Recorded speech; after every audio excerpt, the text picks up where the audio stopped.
Well, Dr. Jay Bhattacharya, thanks so much for joining us and taking the time here today. So I want to start out because you were in Stanford, California, one of the most beautiful places in the country for decades. So what made you want to leave the comfort, the beauty, everything that you knew and loved to join this administration?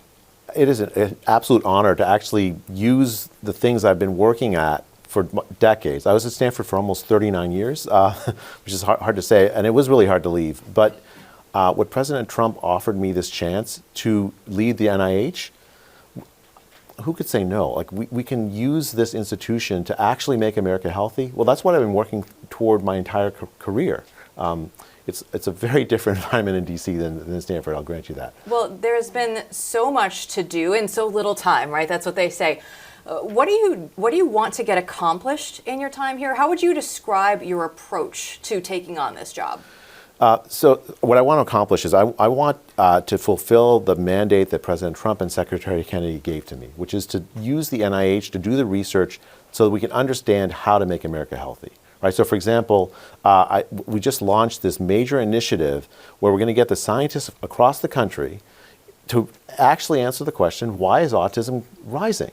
I'm a scientist. I don't know the answer to that question. And frankly, it's a taboo question. I would like to have the NIH essentially get the scientists of the country to focus on it. And when they focus on it, they will get an answer, because we're really good at that if we can do that. Yeah, let's dive into autism a little bit more, because if you look at it, the last 30 or 40 years, it has now become an epidemic. Right? But how do we go through and as a government just say, okay, we see the rates rising and allow this to go unchecked for now we're going on decades?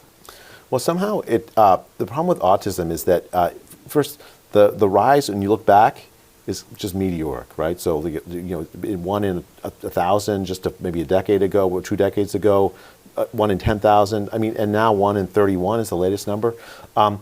But it's one of those things where it's a slow boil, right? Where you don't notice it. A lot of families just deal with it, and then on top of it, there's this overlay of if you notice it, that you're somehow anti-science, that somehow you automatically anti-vaccine if you just notice the fact that there are so many more autistic kids than there were when I was a kid,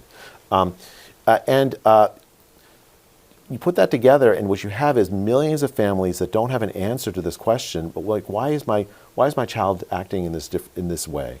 And there's a wide range. There's kids who are high functioning. I have lots of friends like that. They function a little bit different than other people, but they're really just they're great people. All of them are great people actually. But and then there's instances of autism where it's very severe. Mm-hmm.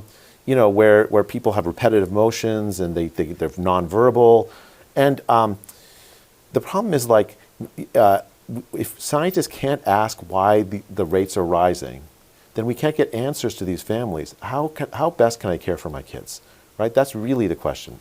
You mentioned you and Secretary Kennedy are working on this together now. Obviously, if this was simple to solve, we would have already done it. So there's not going to be a one-stop shop approach to this. So what benchmarks do the two of you plan on using to measure your progress throughout this? Well, so first, we're cutting red tape so that we can actually get an answer, right? So the NIH is really good at providing these answers, but often there's so much red tape to make it so that we get the support, the scientists that have the insights to answer the question. We're going to gather data from across the country in a way that protects confidentiality of the patients and the patients' rights. Not we're going to go find autistic kids and put them on newspapers. No, what we're going to do is we're going to make sure that the scientists have access to the data so they can actually answer the question. The benchmarks will be, in just a few months, we'll have a dozen or more research teams with where we chose them competitively from lots of research teams across the country. We'll put their proposals in. We'll choose them competitively to say, okay, who are the most giving the most promising questions. There'll be a range of methods, so basic science, lab work, to epidemiology, to you name it, and with no holds barred as to the hypothesis. Right, whatever the scientists think might be promising as a cause, they'll be allowed to look at and then we'll have answers from them. We'll get them to say, here's what our bottom line is over the course of the year or so. I think that a lot of Americans are still just outraged that we don't have any answers for this.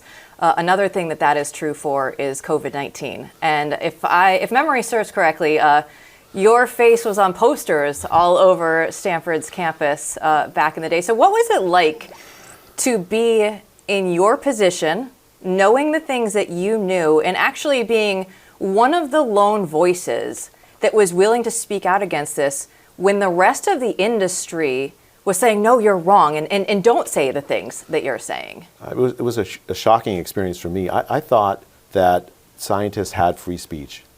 I thought scientists had academic freedom, and I've learned differently in fact, probably the biggest problem during COVID was that. Like normally, if you can't have free speech, then you can't have science, is what I learned. And I think that's why we had such bad outcomes with COVID. We suppress speech of scientists, we suppress speech of the Biden administration suppressed speech of normal Americans who questioned the school closures, the lockdowns, and all the policies that didn't actually protect anybody, that yet ended up harming so many people at scale. That's actually another one of my priorities. I want to restore free speech in science. I'm going to put in place policies within the NIH itself so the scientists at the NIH can say what they think. Maybe they'll disagree with me. That's fine. And restore the sense that Americans have that scientists respect their rights. We're not trying. A lot of times, actually, what happened during the Biden administration, you had the scientific institutions of this country funding scientists in order to suppress the free speech rights of Americans. It was absolutely shocking. President Trump, I think one of the first actions he did was to say no more of that, no more suppression of speech, no more censorship. And a big part of that is to make sure the scientific institutions of this country never again play a role of papering over, giving scientific cover to the censoring of speech. Yeah, so you, along those lines, you had been critical of past NIH in the other previous administration. So when you look at this, you actually, I believe, called it a culture of cover-up, especially around COVID-19. So what are some of those things that you want to do, that you want to just signal to others that could potentially be in your shoes in the future? Well, I mean, I think the cover-up, actually, probably the most important element of the cover-up was what caused the pandemic in the first place. Americans deserve an answer to that question. I've seen a lot of evidence from the outside which convinced me that it's very likely that this virus was the result of humans conducting experiments in China primarily, but unfortunately also with some NIH money and support. Americans deserve to know, the world deserves to know what happened, and even more importantly, the Americans deserve to know that our taxpayer money will never again go to doing experiments that have the potential to cause a pandemic.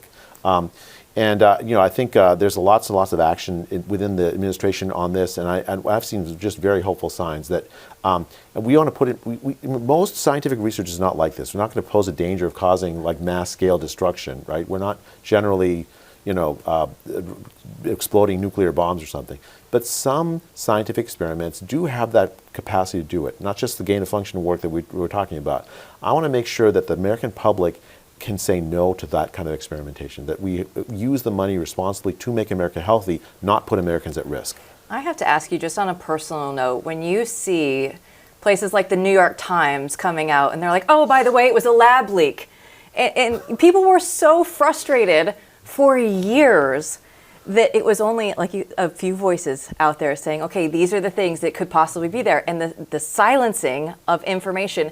And now to see publications like the New York Times and others come out and just say, oh, we've been here all along. We knew what you guys were saying the entire time, and count us in that group. That's how you know you've won. Yeah. I mean, I think it's unfortunate. Again, the censorship was the key thing, right? The censoring of voices, the censoring of scientific data, that on the lab leak, on vaccine injury, on the inefficacy of lockdowns, the harms for school kids, all of that. The censorship was the reason why we had the policy failure, and we're gonna reverse that in this administration. We've already worked to reverse that in this administration. President Trump has done a fantastic job on this. Well, we look at the COVID shots then. That's the thing that is still ongoing at this point in time. We see all the VAERS numbers that are out there. We see there are still so many unreported side effects that are out there, and they're still, in many people's minds, dangerous. So they're still on the market right now. Is that what they should be? Are you going to take steps to address that? So that's the FDA's job, right? Yeah. So but the kind of job that I'm in charge of, that the National Institute of Health, is we can and we will put in programs so that we can ask questions about vaccine injury. Again, these are questions that are like normally taboo. You have the FDA sometimes sort of slowly look at it after the fact. Too slow, actually. The NIH should be involved in making sure that those questions can get asked. The scientists can get support for asking them and answering them. So I think it's going to find a range of, I think with the COVID vaccine in young men, there's really good evidence that we cause myocarditis, the heart inflammation in a lot of young men for no reason, really. The use of the COVID vaccine is really, at this point, almost, it's very, very low fraction of the population using it. And I think the FDA's policy, I don't know, I shouldn't speculate where it's headed, but what I'd like to see is more rigorous evaluation before you approve vaccines, because when you're asking millions of healthy people to take it, you want to make sure that you have excellent evidence that you're not harming subgroups of those people, and that you actually are preventing the disease you say you want to prevent. So will NIH try to go through and fund future studies looking at mRNA and making sure that this is something that we should allow or not allow based on research? I think the NIH will absolutely fund studies to understand better the safety profiles of new technologies, mRNA among them. So I think, but that's, again, the answers are going to be whatever science finds. I'm not going to put a thumb on the scale of it. And I just want to make sure I'm clear. A lot of the childhood vaccines are really worthwhile. And I gave my kids those childhood vaccines, measles, for instance, right? So I'm not against vaccines. What I'm in favor of is that we are honest about when these vaccines aren't working, and that we tell the American people that we've taken an honest look. And that's what the NIH can do, is we can say, let's support research to do that. And I think that's all Americans are looking for, is a fair shake of everything, and not just looking at one bias or another, but just saying, here is all of the research and here's the conclusions that we found. But we're on our way to making America healthy again. Everybody's out there. It's all the rage right now. And you guys, artificial food dyes are no longer a thing in the United States. We are no longer going to have kids ingesting petroleum-based dyes. What's funny is, I heard some of the pushback I heard was, well, there's no proof that they're harmful. Well, why would you give your kids petroleum-based dyes? If I were to run a study like that, you'd call it unethical. If I randomly inject petroleum-based dyes into kids. So why are we feeding our kids that at scale? It makes no sense. And red dye 3, I remember they said that it was banned from cosmetics decades ago, but it's still safe for you in your food. It's okay. Don't worry about that. What Dr. McCary, the head of the FDA, has said, and he's right. There are alternatives. You can put beet juice in to make if you want red. If you can put watermelon juice. There's other alternatives. The dyes that were approved here in Europe, the same companies sell them with beet juice, with watermelon juice, with actual natural ingredients rather than petroleum-based products. All right, final question for you. It's just about DC, about the swamp.